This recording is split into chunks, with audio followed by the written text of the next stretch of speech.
Let me tell you guys a story. Already feels like a bad mob movie from the 80s. I had to. What's up, you guys? Clark with Refusing to Settle, and I know this is a bit of a different video. It's going to be a longer one, behind the scenes. It's all going to be about cars, which we never talk about on this channel. Quite frankly, I don't care about cars. I never have, and I never thought I would. I always saw my friends buying these Lamborghinis, you know, for like $250,000, riding in Porsche turbos, 911s, really nice cars, but they just weren't for me. I had to like crouch down and get in, and I was like, why is anybody into this? But then something happened. I stumbled across something that just completely caught my eye.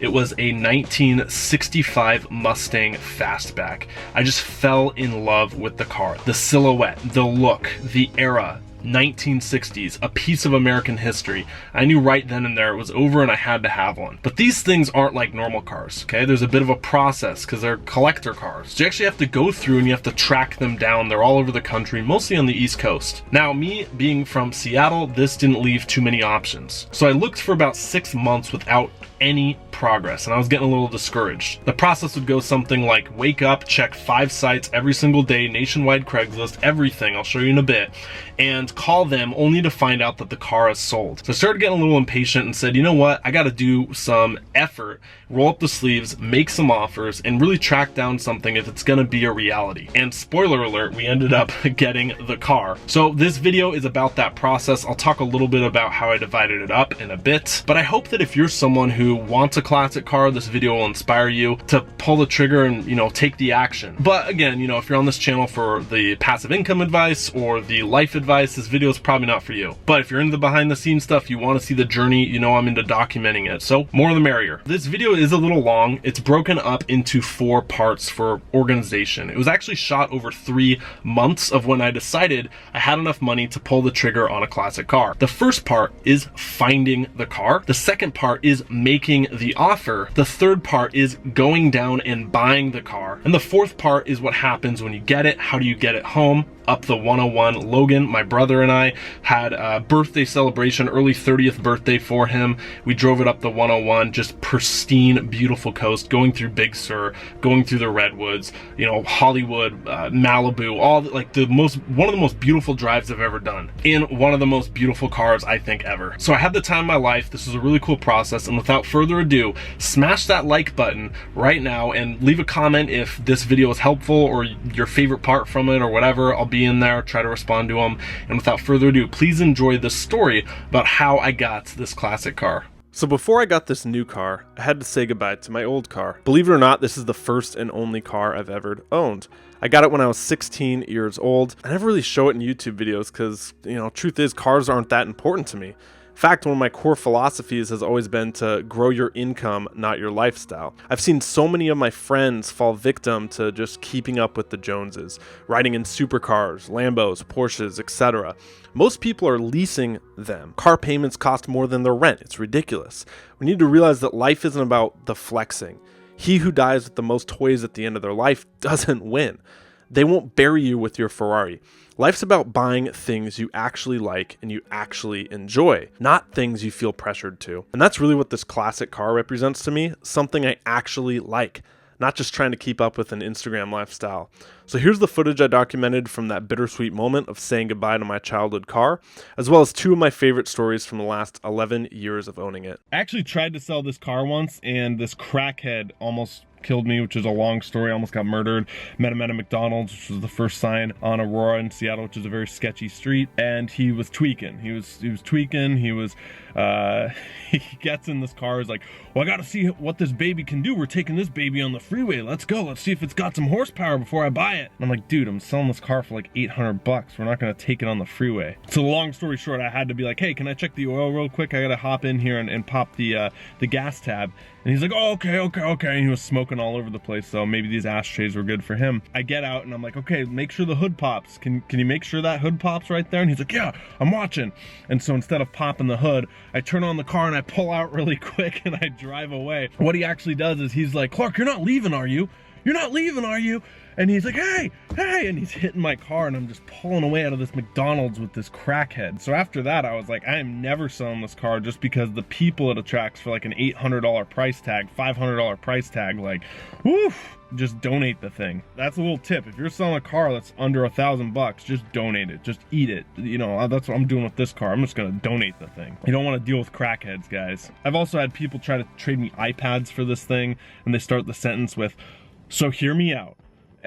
Which, you know, if they start a sentence with, "So hear me out," it's not gonna go well. But it's time for a change, it's time to upgrade, and it's time to actually pull up in something I'm proud of. I guess the last little memory of this guy was, I was doing this collaboration in Vancouver, which is about a 2 or 3 hour drive up the I-5 from Seattle, where I am. And it was with this guy who's very branded as like the high ticket king. So everything is just extravagant wealth in his house. You walk into his mansion, it's through a gate. I can't even estimate the price of it. Tens of millions of dollars, like 15 bedrooms. The guy's got like 5 indoor fire pits, 1,500 bottles of wine, and he doesn't drink.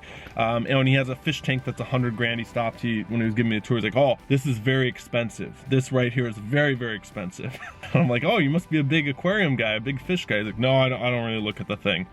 So I'm going up there, and these guys, you know, they're all in suits. They're just super rich. They're super high ticket. And I'm driving this thing. And actually, I'm staying in like a really nice, like 5-star hotel right on the waterfront, you know, where they put mints on your pillows, and they have valets and all these bell carts. Like, I try and push the cart myself, and like, no, that's not how this works. You must be new here. So I have to drive to his house the next day, and actually don't, because I don't want to be seen in this thing, because that looks bad as like a business. So actually, I park it like 5 blocks away, and then I call an Uber to his place and just show up in an Uber, because I was just kind of embarrassed to show up in this beater. That was kind of the point where I knew it's like, all right, it's time to officially say goodbye to the high school car and just get something a little nicer. So documenting the process here, gonna give a call to this number, ask about this car. I'm really excited about this one. It's a bit high at 38,000. Actually, I mean, that's about in range for what you can expect from one of these classic cars. Literally after 3 days of trying to get a hold of him with no response, he finally picked up, had a cool little conversation. I didn't have time to film it. And he told me they're actually selling it now on this site right here. This is Street Side Classics. So these are the people who are in charge of selling it. So I'm gonna give them a call. It's a beauty, beauty, beauty of a car. I love the black interior. I love all the options in here. All in all, this is looking up to be kind of the car to get. Look at that, just gorgeous. And come on, guys, if this isn't the best car ever made, I mean, you know, everyone's talking about Lambos and all these new sports cars, but like the classics, look at that. All right, let's give him a call. Street Side Classics Atlanta, this is Coach. Can I help you? Hey there, I had a couple questions about one of your cars. Okay, which one? Yeah, it's the Mustang Fastback. Is that the black one? Yeah, it's the black one, black interior, and the red stripe. It sold this morning. Oh, no way, you're kidding. No sir, it sold this morning. Dang, well I guess congratulations, that's a beauty of a car. These things are going fastback. That literally would have been the perfect car. Oh my God. There's a thing in psychology called the near miss principle. It's why they rig slot machines to be really addictive.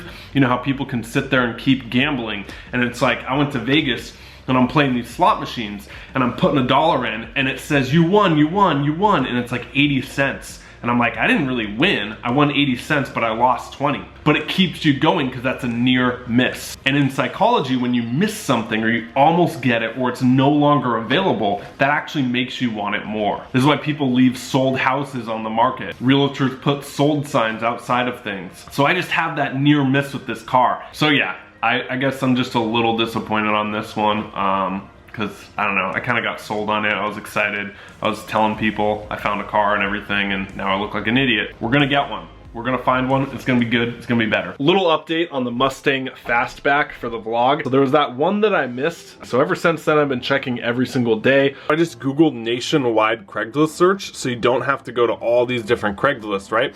Because a lot of these are gonna be in different areas. So I just did this. So this is a site, Search Tempest, that searches all of Craigslist pretty much in every major city. And I just put a couple filters in here, up to 50K, up to 1970, and then we just let this thing run. It searches 17 cities in this area, 10 cities here, and then you can open them all in new windows, which I'm not gonna do because it'll just create so many tabs up here. But that's kind of how I found this one and some other ones I was looking at in California, some ones I was looking at over there.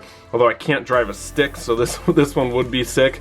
But yeah, I can't drive a stick shift, unfortunately. Then there's this white one that's absolutely gorgeous as well. The second site that I was looking at, and that was really promising actually, on my Instagram, someone sent me a DM and they're like, Clark, you gotta check out this site. This is called Bring a Trailer. It's a lot of auctions, okay, and it looks pretty legit. So if we come in here and we just type in Ford Mustang, you know, we can see a lot of auctions going on. Now, this ends in an hour and 42 minutes. Apparently this one's only $8,000, but you know, like any auction, it's really gonna go up. And you can see it looks really legit. Oh, see, that's the red interior that a lot of them have. That's just disgusting. I do not like that. I know all the car guys watching right now are gonna be like, Clark, that's the authentic, that's true to the brand, but I don't wanna ride in that. You know, it's my car. When it's your car, you can do whatever you want. So they got videos, they got all this stuff, they got tons of photos. If I wasn't getting the black one, I would get this white one, ideally in like a fastback with that red raven stripe. I'm obsessed with that silhouette. So yeah, you know, people are bidding on here. This is a legit site where people have actually bought and sold cars. And I found this one that was posted literally 48 hours ago. I'll show it to you. It's a beautiful little red car. It's actually in LA. Just beautiful, beautiful, pristine little car. It doesn't have the pony interior, but you know, I'm not a purist with stuff. I don't really care if it's original or not. It's just gotta look good and drive and be reasonably priced. So it's currently $35,000. It's in LA. Now here's an update on it. I didn't have time to like vlog it and film it in depth, which I apologize for, but I might be putting an offer in like 10 seconds. I'm gonna call the guy and put my offer in. Yeah, so from LA to Seattle, it's an 18-hour, about 19-hour drive. So I might go down with my brother and pick the car up and then stop probably halfway in like Oregon or North California and then drive it all the way back to Seattle. Have a nice little road trip. Fingers crossed, guys. This might be the one. Super excited. Hey, is this Peter? Yeah. Hey Peter, this is Clark. I had Paul come look at the car earlier today. Yeah. Cool, man. So he said it looked great and everything checked out and it was awesome. Like I said, I'm a car guy to a car guy. It's a straight car. Yeah. I'm excited. He told me it's your first classic. It was my first classic. I have the 35K. I don't need financing. I can get it to you cash. I don't know if you're open to like taking a deposit. I understand from a seller standpoint, it probably is like easiest to sell it in state and to whoever comes and has the full amount. What if I did this? Okay, I'll make you an offer. What if I give you an extra $2,500 and I literally just wire that to you or send you PayPal or whatever, it doesn't matter to me. I give you 2,500 bucks on top of the 35 grand, and then I book a flight, and maybe let's just say Monday I come down and then I pay you the 35 grand. I think that's fine. I'll still need to probably make up a content. 37.5. I'll send you $2,500 today, and just as like a sign of good faith, I guess. Yeah, I'll do that over PayPal. Just kind of trust the process, because I know, I don't know, maybe I'm too trusting of a guy, but fuck it, whatever. And then I'll book a flight. You'll be seeing this car on YouTube videos probably. Oh, I'd love to. Okay. All right, man. Well, I appreciate it. No problem. All right, have a good one. Bye.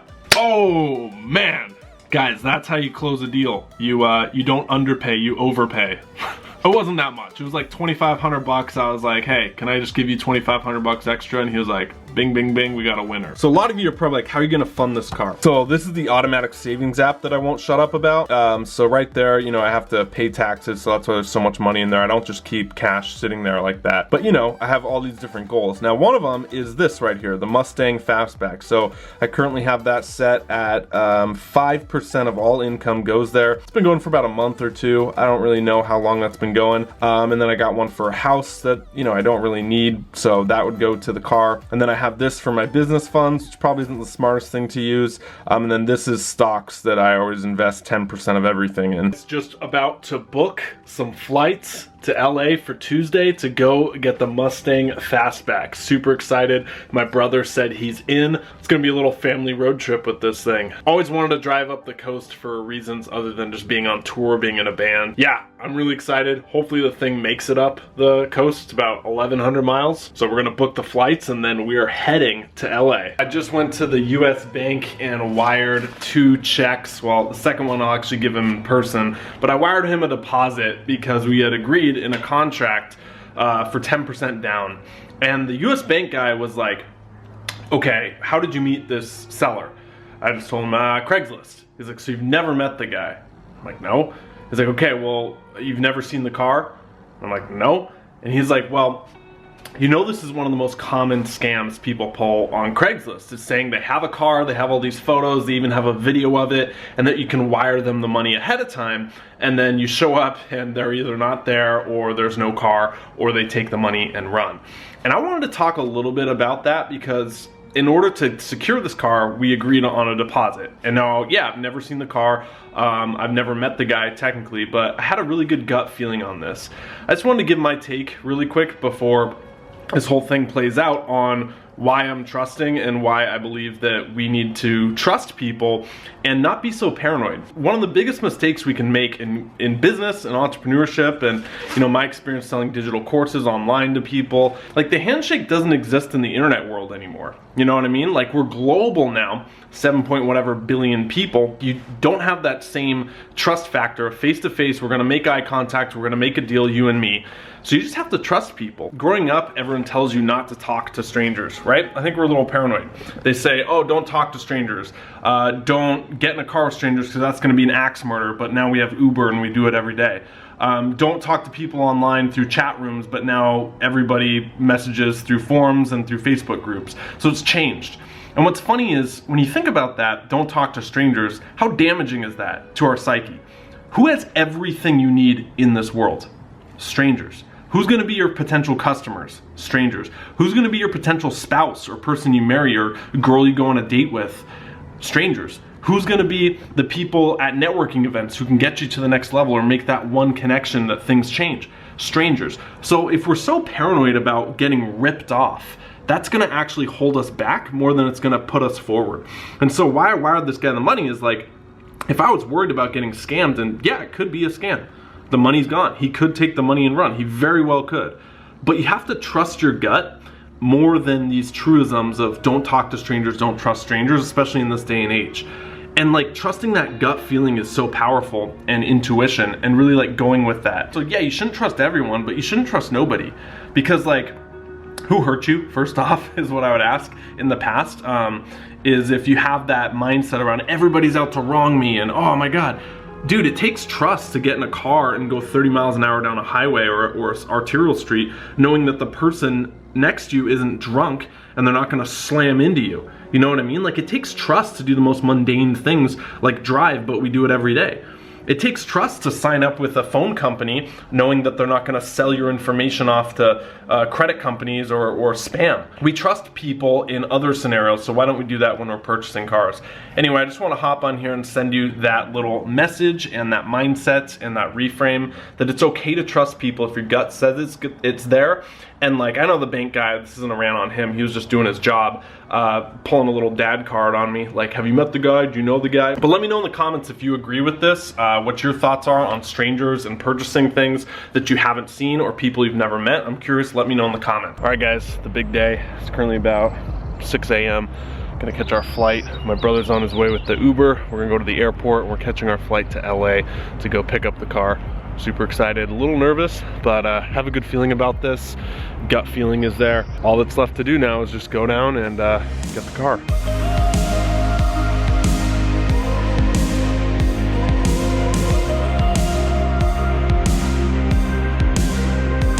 Got roasted by the TSA lady. She told the guy behind me to go stand next to the dude in the black and the ridiculous pants. What do you think, Logan? We gonna get scammed or is it legit?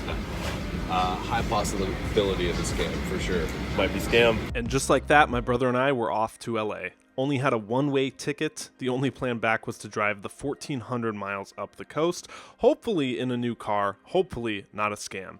But if everything worked out, this would be a trip of a lifetime. Going through the LA coast, Big Sur, Redwoods, San Francisco, Oregon coast, all the way back to our hometown in Seattle. A lot of work went into finding this car, saving up, and actually negotiating the deal. The only thing left now is to trust the process, meet the seller, and get our dream car. Here's what happened next. Look at this baby. Officially ours. What do you guys think? Oh my goodness. What we got, Logan? little bit in and out here. And just like that, the car was ours. Took 3.5 hours of running around to banks trying to get the $37K in cash. We were given the runaround from all the banks saying they can't give out that much money in one go, which I think is complete garbage considering it's Beverly Hills. In fact, it's more concerning if they didn't have $37K in cash, but we did it. Felt like half bank robber walking out with nearly 4 bricks in my black bag. But I handed over the money and the seller handed over the keys. So the next clips are from Logan and I driving it up the 101 through Big Sur, the Redwood Forest, and over 1,000 miles of beautiful USA coastline in a beautiful American-made car from the 60s.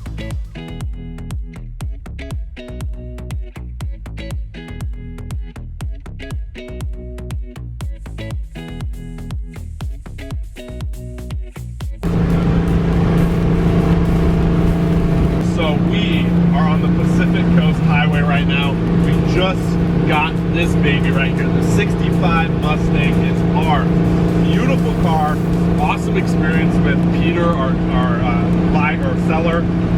It took a little longer than we liked yesterday. It took us about 3 hours. We had to go back and forth with a few banks, but we got the car, it's secure, and we're driving it up the coast right now.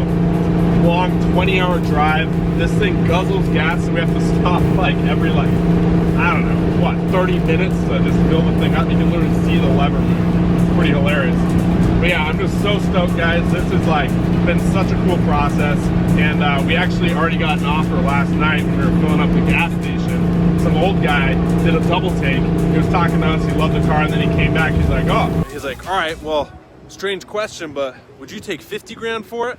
And I'm like, sorry, man, I'm not selling. Could have made a good ROI just like that. So these things, these collectors, they hold their value. What do you think of the car? Kind of sucks. Yeah, it kind of sucks. Yeah. We got scammed. Yeah, it's, I mean... Too bad it was a scam. Yeah, it's an old-ass car, and...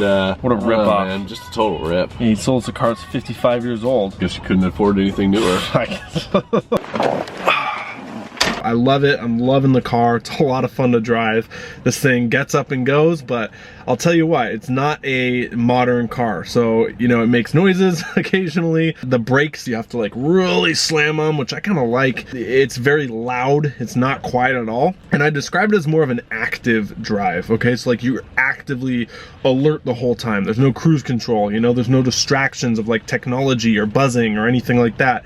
Versus like new cars, they're more of like a passive drive, right? Like you can hit cruise control and just kind of zone out and talk and all that stuff. So you really have to be active if you're going to own a classic car or like any sort of really muscle car. But that's kind of why you get it. So because you want to drive it, right? If that makes sense.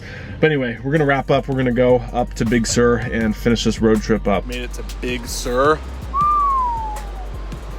How beautiful that is.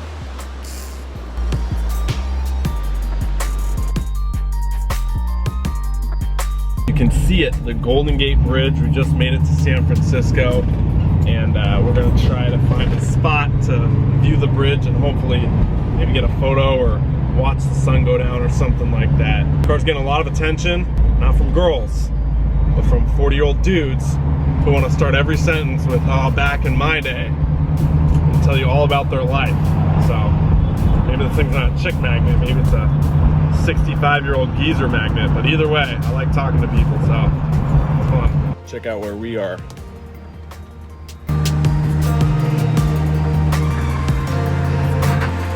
We were at dinner in this public restaurant. It was like a burger joint, and this guy out of nowhere just gets up on table. And he's like, everybody, my sister's pregnant! And everybody's like, oh, cool. So everyone starts clapping, right? And everyone's like, yeah. And then it dies down. And he delivers the punchline.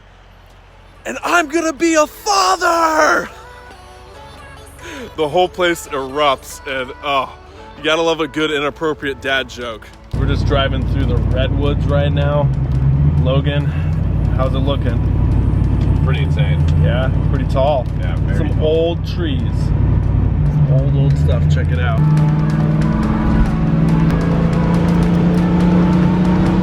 Made it out of the redwoods, going up to Portland. Look at this beauty right here. We got such a beautiful country. America. All right, refusers, that is it. That is the process we went through. Here we are sitting in this garage. I actually have a little behind the scenes video I'm filming right now. Got some big things coming on it. Should I tell you? Should I tell you? All right, I'll give you a little hint. My landlord is 88 years old, and he has a 3-car garage beneath my apartment, you know, like an apartment that's pretty dingy and run down. And so I just was looking one day and I peel back this board, almost like a movie, you know, where they're exploring and they find this abandoned building and there's all these cobwebs, and I see in there below there's a 3-car garage. And so I called him up and I'm like, hey, are you using that garage, man? He's like, oh no, I'm not. It's just sitting there collecting dust. Well, can I rent it from you? Well, how much you want for it? I don't know. How's $100 sound? Is it $100? You got a deal. So I'm in the process right now of converting this 3-car garage that my car's in right now into the RTS studio, Refusing to Settle studio, which we're gonna film some videos in. It's gonna be a cool backdrop, and I gotta go clean up some more cobwebs in a minute. So I can't wait to share that with you. This is a really cool process. It's all coming together. It's all starting to click. It's getting me excited to share these videos with you and really mix things up, you know? You can get in kind of ruts of doing the same thing over and over, and I mean, I've been on YouTube since 2010, so you know, that's 9 years now of filming videos and creating content, and you can feel like there's only so much you can say, so you want to mix it up and have some fun along the process and bring more of yourself to your videos. So everything about this, the image, the look, the classicness, I'm just really trying to stay true to what I actually like, and like I said in the vlog, not what other people's expect. Before I go on another rant, I hope you liked this video. Let me know in the comments, drop one down below. If you haven't hit that like button, please smash it. You're at the end. You've watched this whole thing so far, so I hope you liked it. And follow me on Instagram if you want to see the behind the scenes. I have a little highlight story over there of more of the like Instagram clips for this whole process. Thanks so much for watching, guys. Love each and every one of you. Long live the classics, and until next time, stop settling, start living. See ya.